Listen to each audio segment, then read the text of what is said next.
నమస్తే, నేను మీ కుప్ప పద్మిని. ఇన్నాళ్ళు మీ సపోర్ట్ ని నాకు అందిస్తూ, మీ ప్రేమని నాకు అందిస్తున్న ప్రతి ఒక్కరికి కృతజ్ఞతలు. ఇప్పుడు చూడబోతున్న ఈ వీడియో కూడా ఖచ్చితంగా మీకు ఉపయోగపడుతుంది. లైక్, షేర్ అండ్ సబ్స్క్రైబ్ చేసి మీ ఇష్టాన్ని అలాగే మీ సపోర్ట్ ని నాకు అందించండి. అలాగే ఈ వీడియో పట్ల మీ అభిప్రాయాన్ని కమెంట్ సెక్షన్ లో కమెంట్ చేసి నాకు తెలియజేయండి. నమస్తే, వెల్కమ్ టు అవర్ ఛానల్. నేను పద్మిని. ప్రస్తుతంతో పాటు ప్రముఖ ఆధ్యాత్మికవేత్త, ప్రముఖ న్యూమరాలజిస్ట్ లక్ష్మీ నరసింహస్వామి ఉపాసకురాలు శ్రీమతి స్రవంతి గారు మనతో పాటు ఉన్నారు. మాట్లాడదాం. నమస్తే అక్క. నమస్తే పద్మిని. అక్క, చైల్డ్ అబ్యూస్ అనేది సర్వసాధారణంగా జరుగుతూనే ఉంటుంది ప్రతి ఇంట్లో కూడా. రకరకాల ఫ్రస్ట్రేషన్స్ చిన్న పసిపిల్లల మీద చూపించడం అనేది తల్లిదండ్రులు చేస్తూ ఉంటారు. At one point of time కొట్టేసిన తర్వాత కళ్ళలో నుంచి ఖచ్చితంగా నీళ్లు గారుతాయి. ఆ తల్లికి ఒకవేళ తల్లి కొట్టిందంటే కొంతసేపు అయిన తర్వాత షీల్ డెఫినెట్లీ రిగ్రెట్, అయ్యో అనవసరంగా కొట్టాను అని చెప్పి దాన్ని కంట్రోల్ చేసుకోలేని పరిస్థితి ఉంటుంది. అదే కక్షగట్టి కొట్టడం కాదు, ఇంకా వేరే పరిస్థితి లేదు, ఇంకొక ప్రత్యామ్నాయం లేదు, లేకపోతే ఆ ఫ్రస్ట్రేషన్ ఏం రీజన్ చెప్తారో ఐ డోంట్ అండర్స్టాండ్ ఇలా చెప్పాలో. సో ఈ చైల్డ్ అబ్యూస్ ని కంట్రోల్ చేసుకోవాలి తల్లి గాని తండ్రి గాని. అంటే పసిపిల్లల్ని కొట్టకుండా, ఆబ్వియస్ గా వాళ్ళని కొట్టడం అనేది చట్టం పరంగా నేరం, అది ఖచ్చితంగా కొట్టకూడదు ఎంత మన పిల్లలైనా కూడా. మరి ఎలా కంట్రోల్ చేసుకోవాలి? అలాగే ఒక చిన్న సేయింగ్, ఒక కోట్ ఒకటి చదివాను నేను. కళ్ళ నుంచి బడబడబడబడ నీళ్లు గారిపోయాయి. ఖచ్చితంగా మీతో మాట్లాడాలి, వీడియోలో మాట్లాడాలి అని అనిపించింది. ఒకసారి విత్ యువర్ పర్మిషన్ చదవచ్చా? చదవమ్మా. దాని తర్వాత it is so inspiring. Definite గా ఒక్కొక్క వర్డ్ మారుస్తుంది మనుషుల్ని, మనసుని మారుస్తుంది అని అనిపించే విధంగా ఉంది ఇది. ఒకసారి చదువుతున్నాను, ఇది ఇంగ్లీష్ లో ఉంది.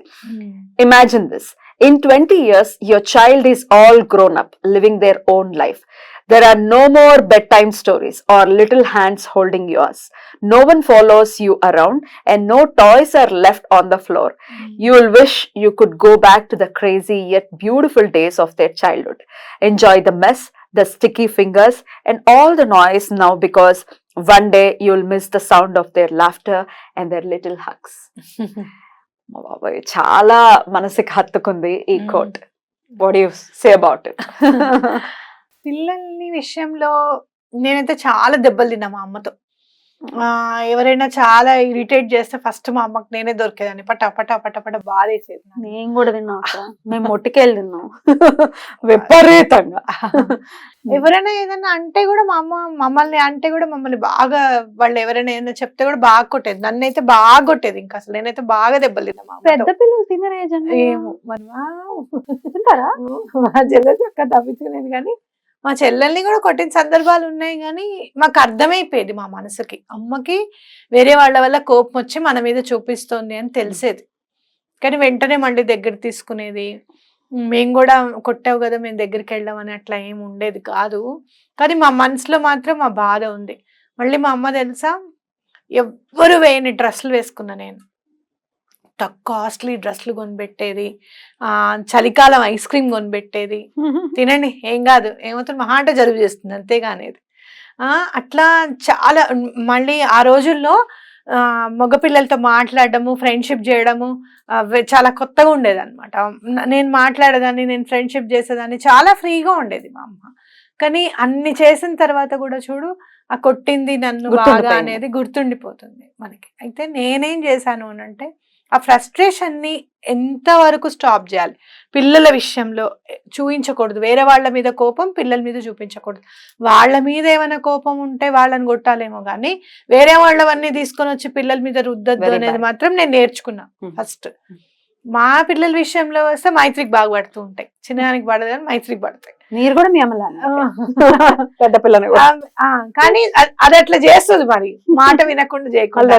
కానీ మొన్న మాత్రం ఒక 3 months బిఫోర్, అట్లీస్ట్ ఒక 2 months బిఫోర్, పిల్లని అసలు పొరపాటును కూడా చేసుకోవద్దు, ఇంకా పెద్దగా అయింది అనేది నేను మైండ్లోకి తీసుకొచ్చుకున్నా.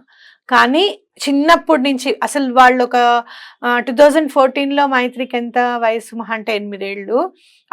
అప్పుడే కదా ప్రాబ్లమ్స్ స్టార్ట్ అయ్యాయి. పిల్లకి 5 సంవత్సరాలు అప్పటి నుంచి స్టార్ట్ అయ్యాయి ప్రాబ్లమ్స్. ఏ రోజు కూడా నా ప్రాబ్లమ్స్ వల్ల పిల్లల్ని కొట్టింది మాత్రం లేదు. పడిపోయి లేదు, వాళ్ళు అల్లరి చేస్తే అల్లరి చేసినా కూడా అల్లరి కోసం ఎప్పుడు తిట్టలేదు. మాట వినదు, మాట వినకుండా చేయాల్సిన పని అది చేస్తుంది అన్న విషయం మీదే దెబ్బలు తింది. కానీ మైత్రి అల్లరి అంటే ఇక అసలు మగపిల్లల కంటే కూడా దారుణంగా చేసేది అల్లరి. మామూలుగా చేసేది కాదు. చెట్లు ఎక్కేసి ఆ చెట్టు ఎక్కానని చెప్పేది. అమ్మ చెట్టు ఎక్కాను అనేది. ఎలా దిగుతావు అంటే నేను దిగుతాగా నీకెందుకని దిగేది.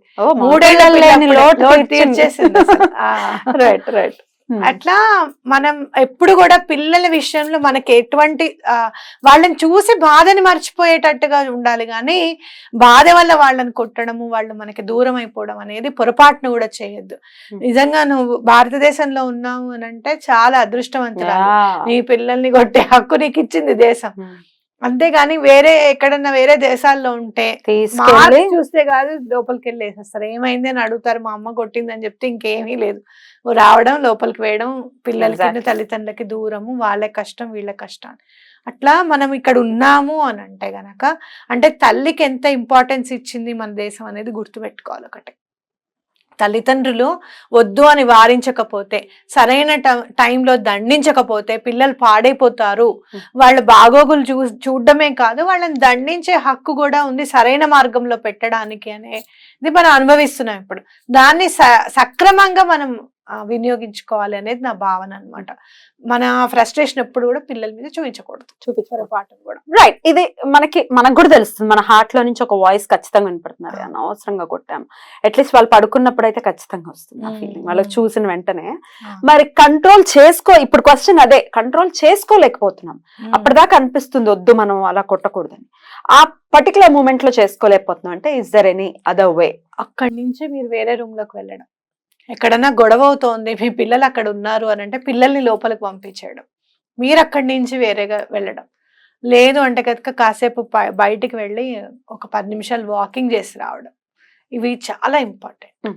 ఎందుకనంటే వాళ్ళు ఎదురుగుండా ఉంటే ఇంకా కొంచెము అవతల వాళ్ళు పెద్దవాళ్ళు ఉన్నారు అనుకో, ఏ హస్బెండ్ ఉన్నారు, అత్తగారు ఉన్నారు, ఆడపడుచు ఉన్నారు, వాళ్ళని కొట్టలేక వీళ్ళని పట్మనేస్తాం, పోతలకి అని. అవునా కాదా? అలాంటిది ఎప్పుడు చేయకుండా అసలు ముందు ఇంకోటి, పిల్లల ముందు ఆర్గ్యుమెంట్ పనికిరాదు. ఎప్పుడైతే పిల్లలు ఉన్నప్పుడు ఆర్గ్యుమెంట్ వస్తుందో అప్పుడే పాపం వాళ్ళకి ఏం తెలుసు, అమ్మా ఇది నాకు డౌట్ చెప్పవా అనో, లేకపోతే ఇప్పుడు బాగా ఉన్నవి ఏది చెప్పనా, అమ్మా ప్రాజెక్ట్ వర్క్ అమ్మా అది కొనుక్కోవాలి అని అంటే అప్పుడు పాట్ పనేస్తాం. ఇప్పుడే కదా బయటకు వెళ్ళేసి వచ్చాను, బయటకు వెళ్ళేటప్పుడు ఏం చేసావు, తెచ్చుకోవాలని తెలీదా నీకు, అప్పుడు చెప్పాలని తెలీదా, ప్రింట్అవుట్స్ అప్పుడు కావాలని తెలీదా, ఇవన్నీ గుర్తుకొస్తాయి అన్నమాట. ఇంకోటి కూడా చాలా సందర్భాల్లో పిల్లలు స్కూల్ కి వెళ్ళేటప్పుడు గుర్తుకొస్తుంది వాళ్ళకి, టీచర్ ఇది తెమ్మంది అని చెప్పి, అక్కడ కూడా బాగా దెబ్బలు తింటారు. అది కూడా మనం కంట్రోల్ చేసుకోవాలి. ఏదన్నా ఉంటే గనక ముందు, నేను ఇవాళ అయితే మాత్రం టీచర్ కి చెప్తున్నాను, అసలు రాగానే ఫస్ట్ వాళ్ళ డైరీలో ఏం రాసుంది అనేది మనం చూడడం అలవాటు చేసుకొని సైన్ చేయడం అనేది అలవాటు చేసుకున్నాం అనుకో, ఏది మిస్ అవ్వరు పిల్లలు. నెక్స్ట్ డే మార్నింగ్ కి చెప్పరు, ముందే చెప్పడము. స్కూల్ నుంచి రాగానే ఇవాళ టీచర్ ఏమని చెప్పింది, మీరు ఏం నేర్చుకున్నారు అనేది మాట్లాడడము. అందుకే నేను చాలా సందర్భాల్లో చెప్తాను, ఎక్కువగా పిల్లలు దెబ్బలు తినట్లేదు అని అంటే మా డిన్నర్ టైం. డిన్నర్ అందరం కలిసి తినాల్సిందే ఎటువంటి పరిస్థితుల్లోనూ. ఆ డిన్నర్ టైంలో కూర్చొని కలిసి తిన్నప్పుడు వాళ్ళ స్కూల్లో ఇలా జరిగింది అలా జరిగింది అని చెప్పి చెప్తూ ఉంటారు అనమాట. అప్పుడు మనం వాళ్ళ నుంచి మనకి ర్యాపో కూడా పెరుగుతుంది, డెవలప్. విపరీతమైన ప్రేమ ఉంటే కూడా కోపం రావడానికి అవకాశం ఉంటుంది, దాన్ని మనం తగ్గించుకోవాలి. యాంగర్ ని కంట్రోల్ చేసుకోవడానికి ఏదైనా స్విచ్ వర్డ్ హెల్ప్ ఇస్తారా? 5 4 3 2 1 యాంగర్ చాలా కంట్రోల్ అయిపోతుంది. 5 4 3 2 1 అంటే అంత నెమ్మదిగా వస్తుంది. అండ్ మోరోవర్ ఇంకోటి ఏంటి అని అంటే, మంచి రెమెడీ ఏంటంటే, అక్కడి నుంచి ఎక్కడైతే గొడవ జరుగుతుందో అక్కడి నుంచి నన్ను కాసేపు ఒంటరిగా ఉండనివ్వండి అని చెప్పి మీరు వెళ్ళి రూమ్ లో కూర్చోవడం. చాలా సందర్భాల్లో అవతల వ్యక్తులకు ఉండేది ఏంటంటే, నేను మాట్లాడుతుంటే నువ్వు పట్టించుకోకుండా లోపలికి వెళ్ళిపోతున్నావా అని అడుగుతారు అవతల వాళ్ళు, అరిచేవాళ్ళు. అంటే మీరు కోపంగా ఉన్నారు, కొంచెం శాంతంగా మాట్లాడితే నేను మాట్లాడతా, కోపంగా అయితే మాత్రం కాసేపు ఆగండి, మీ కోపం తగ్గనివ్వండి, తర్వాత నేను మాట్లాడతాను అని చెప్పడం అనేది చాలా ఇంపార్టెంట్. ఒకళ్ళు అరుస్తున్నప్పుడు ఒకళ్ళు కామ్ గా ఉంటే గొడవే ఉండదు అసలు. మహా అంటే ఒక మాట ఉంటుంది, అరుస్తున్నాడు వారే ఊరుకుంటాడులే, అరిచి వాళ్లే ఊరుకుంటారులే అని చెప్పి నువ్వు ఊరుకుంటున్నావు కదూ అని అంటే అన్నారు ఆ మాట. కానీ గొడవ అవ్వకుండా ఉండడం అనేది బెటర్ అన్నమాట. ఎన్వైరన్మెంట్ అంతా పాడవకుండా ఉండడం అనేది బెస్ట్. ఎటువంటి పరిస్థితులన్నా ఉండని, ఏమన్నా కానివ్వు, పిల్లల్ని కొట్టను అని గనక మాట మీరు మైండ్కి చెప్తే ఆ టైం వరకల్లా కొట్టనివ్వకుండా చూసుకుంటుంది ఖచ్చితంగా. మైండ్ ఖచ్చితంగా చెప్పుకోవాలి, ఫీడ్ ఇవ్వాలి డెఫినెట్ గా. చట్ట విరుద్ధం చిన్న పిల్లల్ని కొట్టటం, ఇక్కడ ఏమి అరెస్ట్ చేయకపోవచ్చు కానీ అది కూడా విరుద్ధమే.